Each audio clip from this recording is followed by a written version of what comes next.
Bonjour à tous. Merci donc aux jeunes catholiques de France de me donner la parole. C'était pas prévu. On m'a prévenu seulement il y a 2 ou 3 jours.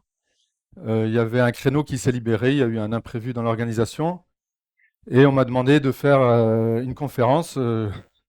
J'ai eu 2 ou 3 jours pour préparer ça. Donc je vais demander d'abord votre indulgence, mais je vais essayer de ne pas vous décevoir. Le sujet qu'on m'a proposé m'a incité à accepter et j'ai accepté volontiers.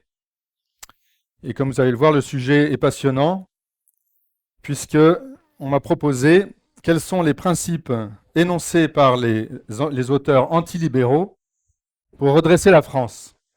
Donc vaste sujet, sujet qui nous motive tous. Nous avons tous le désir d'un retour de la France à ce qu'elle était et qui a été dévastée par les ennemis de l'Église. Donc je suis sûr que vous allez rester attentifs malgré les vapeurs de la digestion, euh, tellement ce sujet nous tient à cœur. C'est un sujet enthousiasmant pour la jeunesse qui a soif de conquête, d'héroïsme, de dévouement. On veut tous s'impliquer dans cette restauration de la France. Mais voilà, comment faire? Que faire?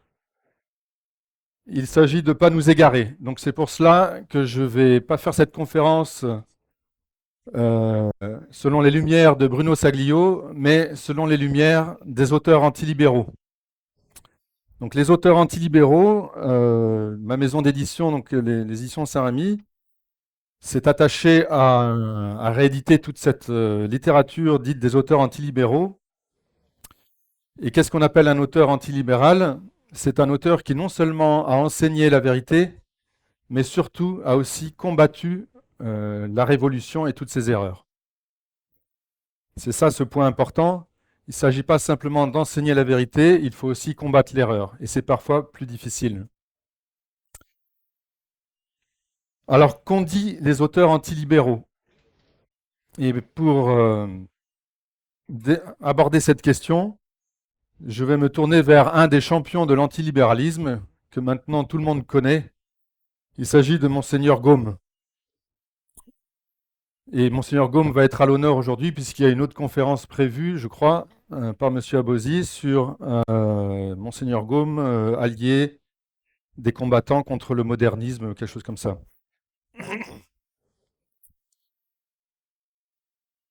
Alors, je voudrais aussi citer d'emblée un personnage qui a soutenu tout le combat des auteurs antilibéraux. C'est un pape, c'est le pape Pie IX, hein, qui a été très ami avec des auteurs comme Monseigneur Gaume, Monseigneur de Ségur, Louis Veuillot, etc. Qu'a dit Monseigneur, qu'a dit le pape Pie IX à propos de cette restauration de la France?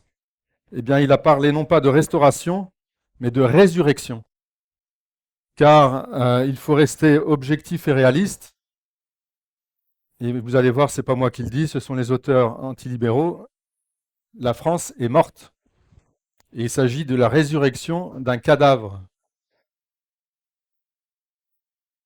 Alors pourquoi est-elle morte? Ben, écoutons d'abord Monseigneur Gaume. C'est dans son livre L'Angélus, vers la fin de son livre. Il s'adresse dans ses livres comme l'Angélus, le Bénédicité, le signe de la croix, la génuflexion. Il s'adresse à un jeune homme qui s'appelle Frédéric, qui fait ses études en Allemagne, et il a voulu lui fournir tout un appareil d'arguments pour pouvoir défendre sa foi et réfuter ceux qui oseraient se moquer de sa foi. Et donc ces lettres de Monseigneur Gaume, à caractère apologétique, sont extrêmement riches d'instructions pour nous qui voulons défendre la foi. Alors dans l'Angélus, à la fin, il se met dans la peau de ce jeune homme, Frédéric, qui pose la question: À moins de se faire volontairement illusion, personne ne peut admettre, en dehors du miracle, la restauration de l'ordre dans le monde actuel, c'est-à-dire la délivrance de l'Église et le salut de la société. Je dis la même chose de la persévérance des catholiques en général. La persécution qu'ils subissent est celle de Julien, c'est-à-dire l'empereur Julien l'apostat, qui travaillait à faire des apostats, tandis que Néron, lui, faisait des martyrs. Eh bien, d'une certaine façon, des Juliens sont pires que des Nérons. Alors, Monseigneur Gaume lui répond ainsi: le rétablissement de l'ordre dans le monde, la délivrance de l'Église, la conservation de la société, la persévérance des catholiques en général dépendent évidemment de la défaite de la Révolution. La Révolution a pénétré jusque dans les entrailles de l'Europe. Pour être sérieuse, sa défaite dans les idées et dans les mœurs, défaite dans l'éducation, dans les arts, dans les sciences, dans la philosophie, défaite dans l'esprit que la Révolution souffle partout et qui fait l'Europe à son image. Pardon, pour être sérieux, cette défaite doit être universelle dans tous ces domaines qu'il a cités. Voilà. Et voilà la question: qui opérera ce changement, je ne dis pas assez, cette refonte de l'humanité? Les gouvernements? Mais ils sont tous plus ou moins révolutionnaires. Les nations vont faire cette restauration, mais il n'y en a pas une qui soit catholique comme nation. Au contraire, toutes sont révolutionnées et comme leur gouvernement, plus ou moins révolutionnaire. Les savants, les philosophes, les académiciens, les journalistes, mais à part quelques rares exceptions, tous sont les pontifes et les séides de la Révolution. Les catholiques, il y a catholiques et catholiques. Il y a catholiques de nom, parmi lesquels la Révolution compte la plupart de ses coryphées. Et il y a les catholiques égoïstes, mous, peureux, endormeurs et endormis. Croire que ces gens-là sont de la race des hommes qui sauveront Israël serait puéril, dit Monseigneur Gaume. Et enfin, il continue: il y a les catholiques vrais et de vieilles roches qui sont prêts au martyre. Quel en est le nombre? Je l'ignore, mais ce qu'on peut affirmer, c'est qu'il n'est pas grand, et que ces vrais catholiques ne sont au pouvoir dans aucune nation, que leur voix se perd au milieu des clameurs des révolutionnaires, et que dans leurs demandes les plus justes, nous les voyons insolemment éconduits. Et enfin, la question qu'il pose: faut-il désespérer? Oui, de tous les sauveurs humains. Il n'y a qu'un sauveur du monde, il n'y en aura jamais qu'un, c'est notre Seigneur Jésus-Christ.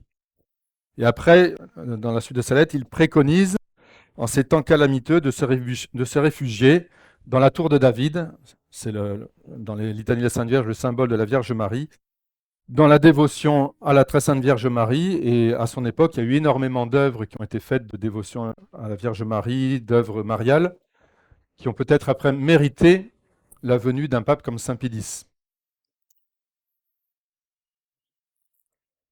Donc vous voyez, Monseigneur Gaume dit que sur le plan humain, eh bien, il n'y a plus aucun espoir.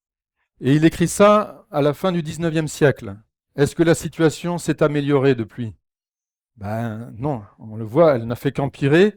Et nous avons maintenant un gouvernement mondial qui est en train de s'installer à grande vitesse avec des puissances financières de la famille de Rothschild et toutes leurs grandes multinationales qui dirigent tous les gouvernements.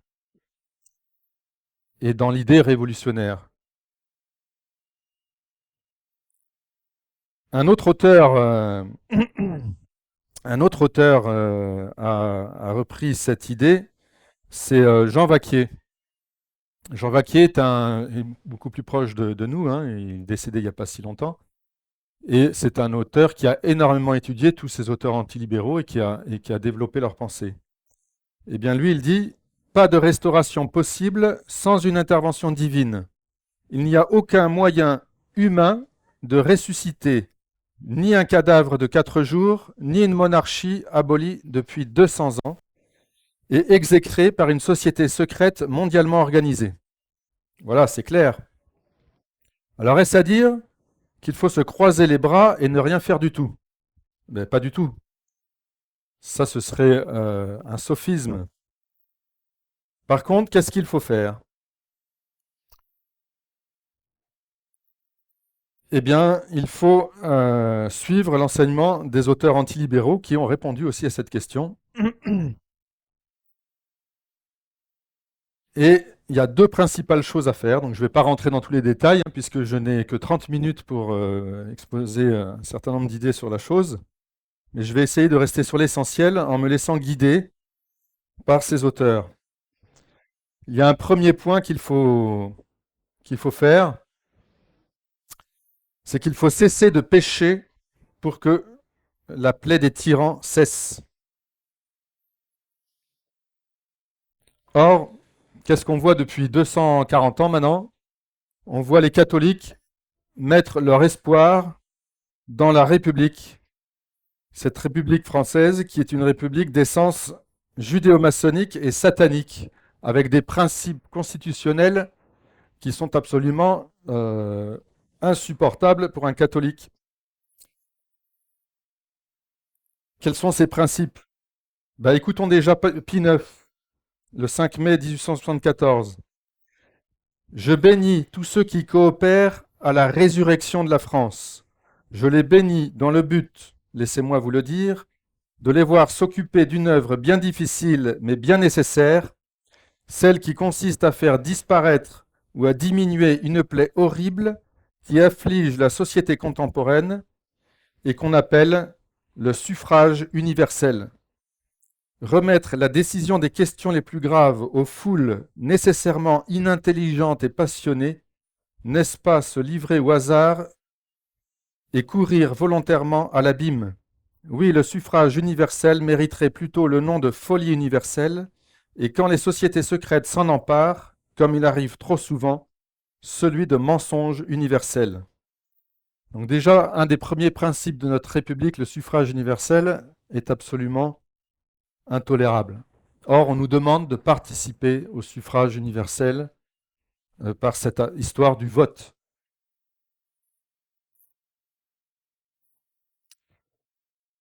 Et quand les auteurs antilibéraux nous disent la première chose à faire, c'est de cesser de pécher, est-ce qu'on s'est déjà posé la question, est-ce qu'en participant par le vote à cette République qui est fondée sur une constitution qui offense Dieu, est-ce que nous-mêmes nous plaisons à Dieu en faisant ça? Est-ce que nous mettons notre confiance en Dieu ou notre confiance dans nos propres moyens humains? Avons-nous donc déjà oublié le châtiment de la Révolution? N'avons-nous donc pas réfléchi aux causes de ce châtiment qui dure depuis presque 240 ans? Pourtant, un autre auteur, en 1892, l'abbé Charles Maignan, dont plusieurs ouvrages viennent d'être réédités. Il y en a un qui a été édité en même temps par les éditions Saint-Rémy et les éditions de Chiré. Ça a été une pure coïncidence. Et voilà. Mais aux éditions Saint-Rémy, j'avais édité aussi précédemment un ouvrage qui s'appelle La souveraineté du peuple est une hérésie.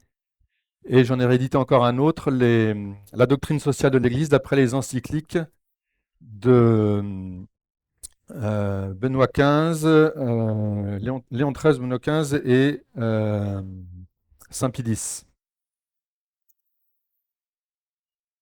Et voilà ce qu'il dit l'abbé Charles Maignan. La République actuelle, avec ses hommes et ses lois, est le châtiment de la France. La France, nation préférée, fille aînée de l'Église, comblée des dons naturels et surnaturels de Dieu, la France a péché. Dans une même heure de révolte et de folie, elle a renié le Christ, son Dieu, elle a tué son père, le roi très chrétien. La France est punie. Depuis ce jour de crime, la nation n'est pas seulement divisée, elle est mutilée, décapitée. Décapitée. Et quand on est décapité, on est mort, on a affaire à un cadavre. C'est en punition du péché que les impies arrivent au pouvoir avec la permission de Dieu. C'est ça qui est très important. Ainsi conclut saint Thomas quand il examine les moyens de remédier à la tyrannie, citation de saint Thomas, il faut cesser de pécher pour que cesse la plaie des tyrans. C'est dans le De Regimine Principum. Voilà le principe d'où il faut partir pour trouver un remède à nos maux. Le péché de la France moderne, il est double. Il y a un péché d'origine, c'est l'apostasie et le régicide, en un mot, la révolution. Et il y a un péché actuel, c'est la prétention du peuple à la souveraineté, c'est-à-dire la méconnaissance de toute autorité qui n'émane point de lui, c'est-à-dire l'impénitence dans le péché de révolution. Et donc cette souveraineté du peuple, on nous la rabâche, c'est le dogme de foi de la République. Et alors que le peuple n'est pas souverain, il n'y a que Dieu qui est souverain.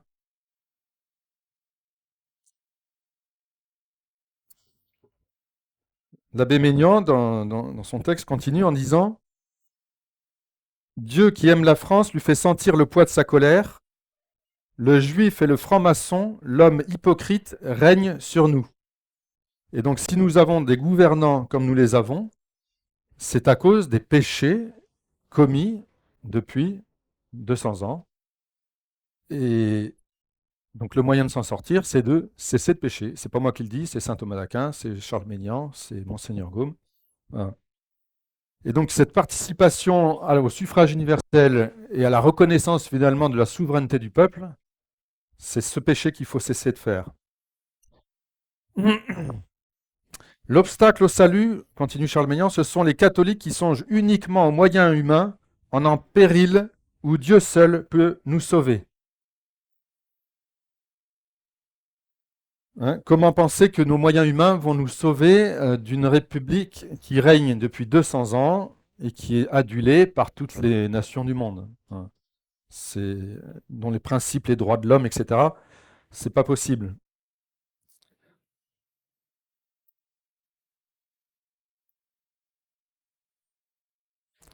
Voilà, donc on est dans une impasse avec ce suffrage universel, cette souveraineté du peuple. J'ajoute un autre auteur qui peut nous consolider aussi dans cette résolution de cesser de participer à cela. C'est Monseigneur Join, dont j'ai publié une plaquette extrait de sa revue internationale des sociétés secrètes, où il a fait un sorte de catéchisme sur le devoir des catholiques à propos des élections. Il a repris l'enseignement de 5 ou 6 évêques de l'époque, qui montre l'impossibilité morale de voter, ne serait-ce que déjà cela, de voter pour quelqu'un qui défend la laïcité, par exemple, c'est-à-dire la séparation du pouvoir temporel avec le pouvoir spirituel. Ben, ces évêques-là disent que c'est immoral, on n'a pas le droit de le faire. C'est participer à leur faux principe. Voilà donc pour ce premier point sur lequel on peut agir, cesser de pécher. Et le deuxième point qu'il nous faut faire pour travailler à la résurrection de la France, eh bien, c'est tiré de l'Apocalypse. Sois vigilant et maintiens les restes qui allaient périr, dans le chapitre 3, verset 2. Et donc c'est Jean Vacquier qui souligne ça, ainsi que le bienheureux Zauser dans son interprétation de l'Apocalypse. Et là, il s'adresse à l'église de Sardes, c'est-à-dire le cinquième âge de l'église, où il y a cette grande apostasie avant une résurrection annoncée. Donc conserve les restes. Nous sommes bien dans cette situation aujourd'hui de garder la foi, de conserver ce que l'on peut conserver et qui est à notre portée, qui relève de notre devoir d'État.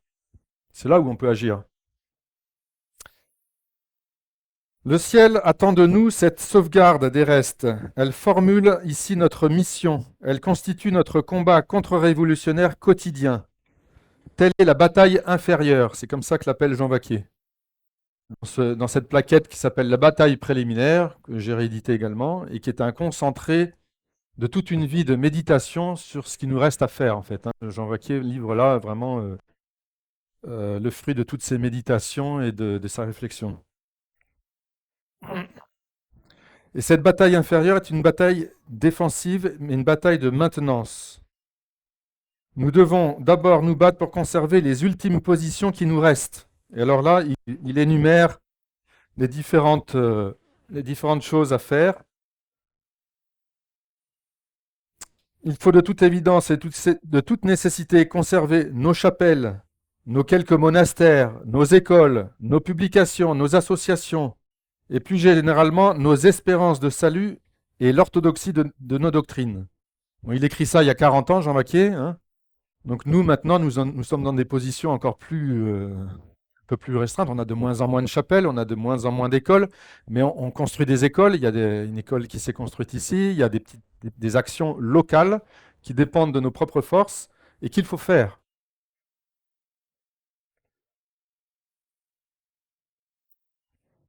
Nous sommes ainsi impliqués dans une série de combats conservatoires de petite amplitude auxquels nous ne saurions nous soustraire.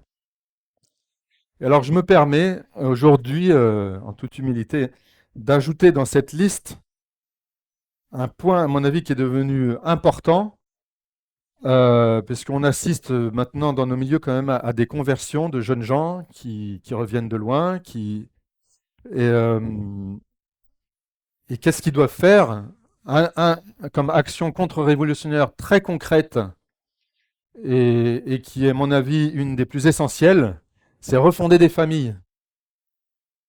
Messieurs les jeunes gens, si vous n'êtes pas appelés à la vocation religieuse ou sacerdotale, qui est aussi une chose très concrète à faire si on y est appelé, et qui est un véritable combat pour la restauration de l'Église et de la France, eh bien, mariez-vous. Étudiez ce que c'est que le mariage et décidez-vous. Priez, mettez-vous à genoux, demandez à Dieu de vous faire rencontrer la personne qu'il faudra rencontrer et fondez une famille. Et là, fonder une famille dans la situation actuelle, c'est de l'héroïsme. Ça demande beaucoup de vertu. Il faut travailler à contre-courant sans cesse, contre une société qui essaye de faire perdre la foi, de pervertir les enfants, etc. Le mariage est un combat héroïque à mener et avec lequel il y a un sacrement, donc qui est une œuvre sainte. Voilà un combat contre-révolutionnaire qu'il faut mener.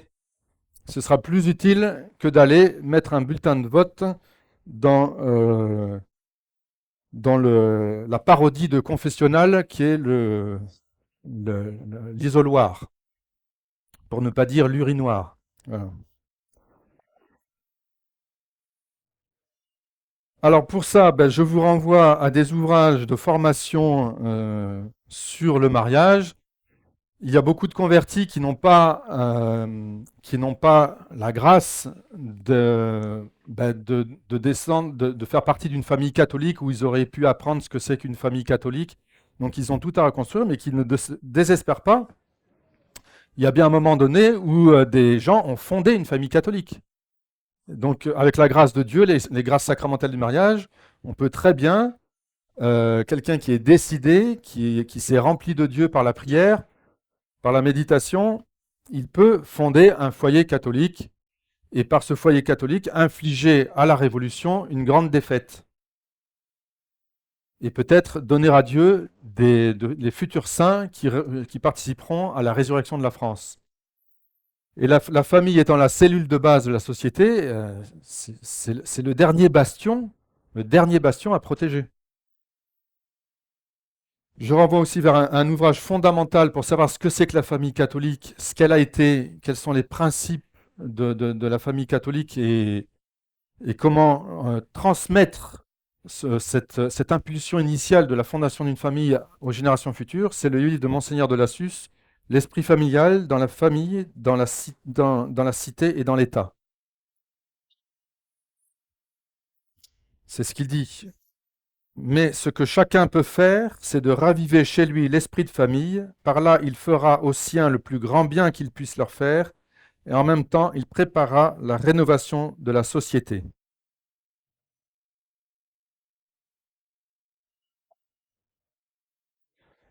Et il dit aussi, lorsque les familles se seront ainsi reformées en France, la hiérarchie sociale s'y rétablira comme d'elle-même.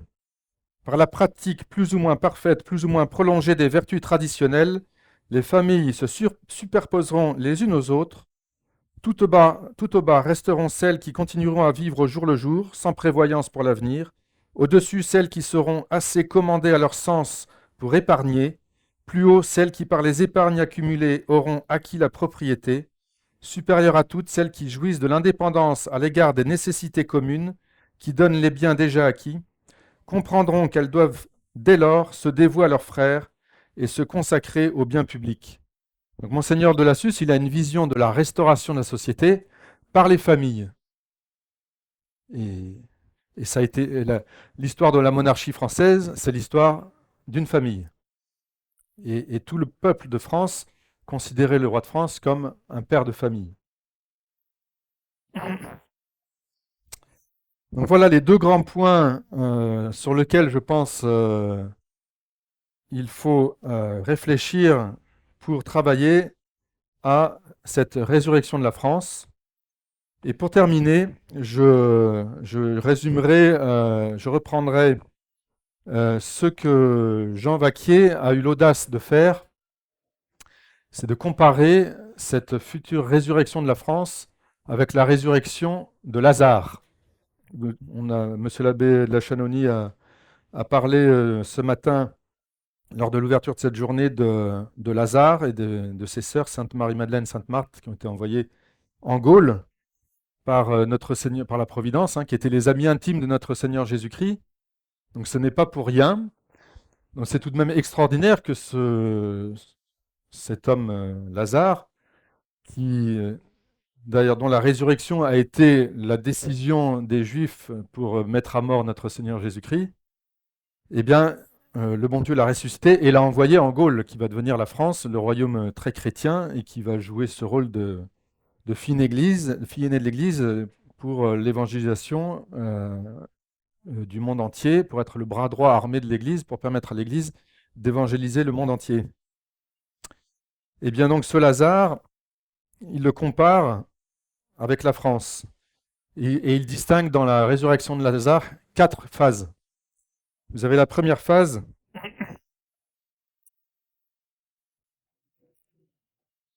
c'est Jésus qui arrive et qui rencontre Sainte Marthe, qui lui dit, qui lui fait part de la mort de son frère.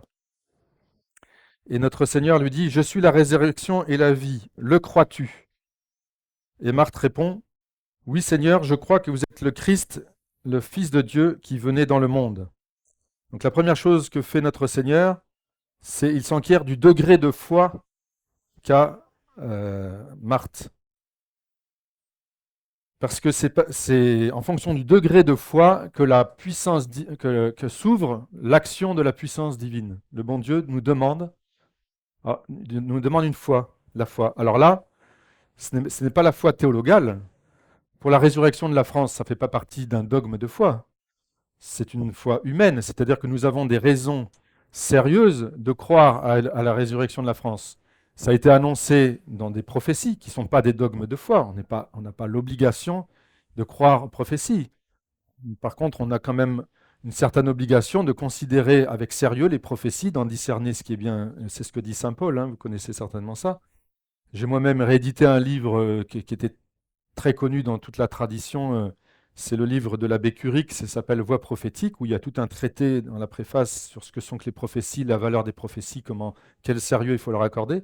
Et il reprend toutes les grandes prophéties du 19e siècle jusqu'à la fin du 19e siècle. Donc,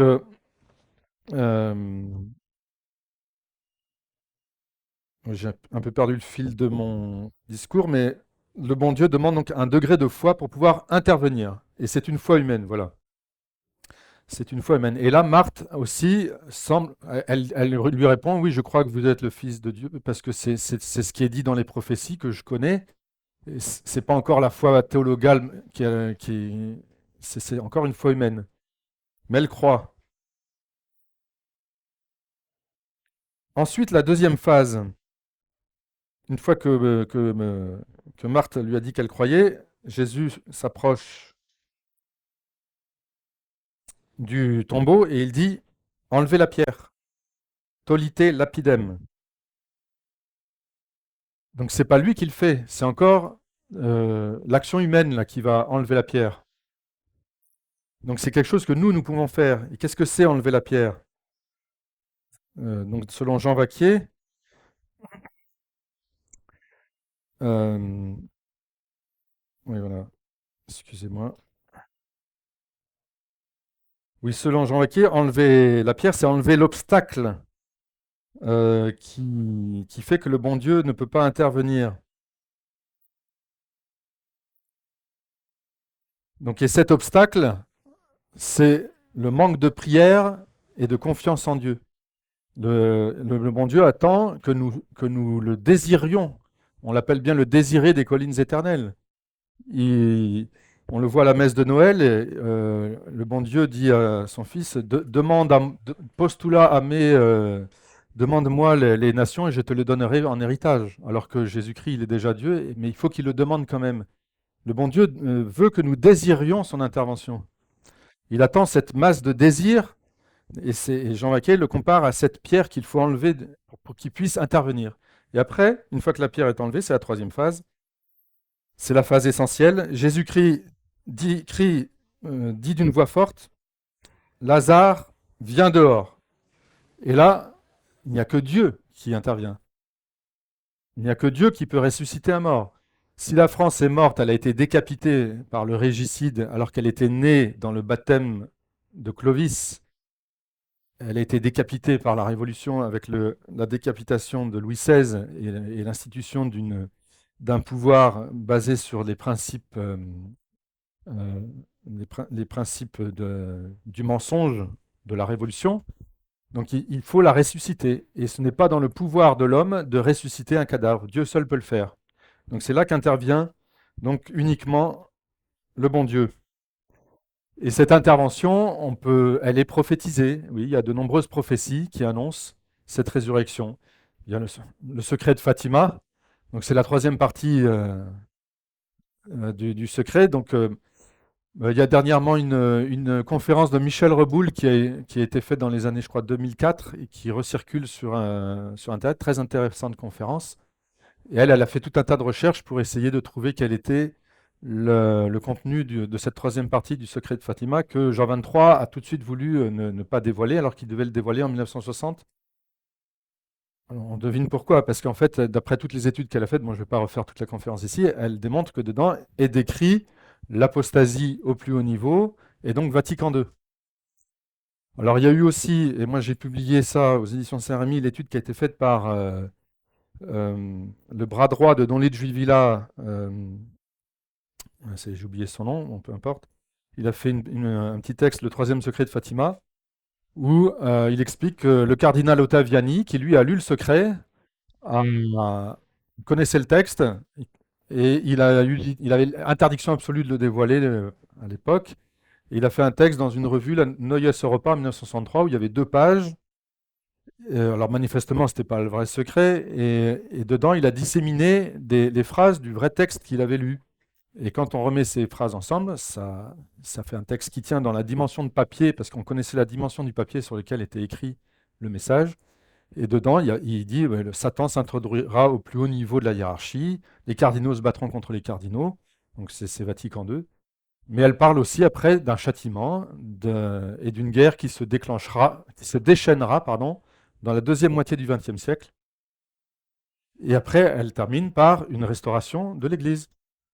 Ça rejoint le secret de la Salette, qui parle bien d'un châtiment terrible avec des guerres civiles, puis une guerre générale, puis la nature qui s'en mêle, puis les anges qui interviennent avec la prière des justes pour que tous les hommes adonnés au péché périssent et que la terre redevienne comme un désert, et après revient la restauration, les nouveaux rois redeviennent les bras droits de la Sainte Église. Ça, c'est dans le secret de la Salette.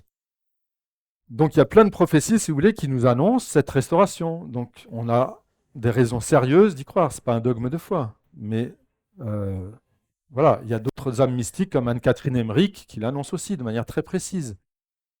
Donc ce n'est pas prétentieux, ce n'est pas téméraire d'y croire. Il y a les promesses du Sacré-Cœur.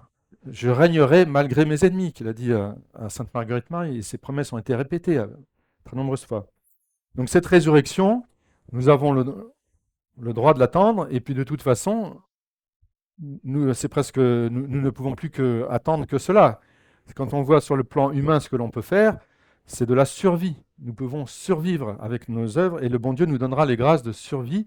Et il faut développer ce désir de l'intervention divine pour qu'il puisse intervenir. Et enfin, il y a la quatrième phase de la résurrection de Lazare, le mort sorti du tombeau, lié de bandelettes, donc de la tête aux pieds, et notre Seigneur lui dit, déliez-le et laissez-le aller. Donc ça désigne, ce que devront faire eh bien, les catholiques sous le règne de cette résurrection. Nous ne savons pas, il y aura certainement beaucoup de choses à faire. Donc voilà, je voulais terminer ce mot sur cette résurrection de Lazare comparée à la résurrection de la France. Et je vous invite à méditer ces choses et à essayer de suivre cet enseignement des auteurs libéraux qui ont quand même vu bien avant nous, il y a plus de 100 ans avant nous, ce qui allait se passer. Et ils auraient peut-être jamais imaginé à quel point nous serions tombés bas comme nous le sommes aujourd'hui. Mais nous ne sommes pas dans la désespérance, nous sommes remplis de l'espérance chrétienne. Et la tâche est énorme et il faut des jeunes qui seront remplis de foi, qui, euh, avec la force de Dieu, feront les bons combats et le bon Dieu, comme dit Sainte Jeanne d'Arc, eh bien, donnera la victoire. Merci à vous.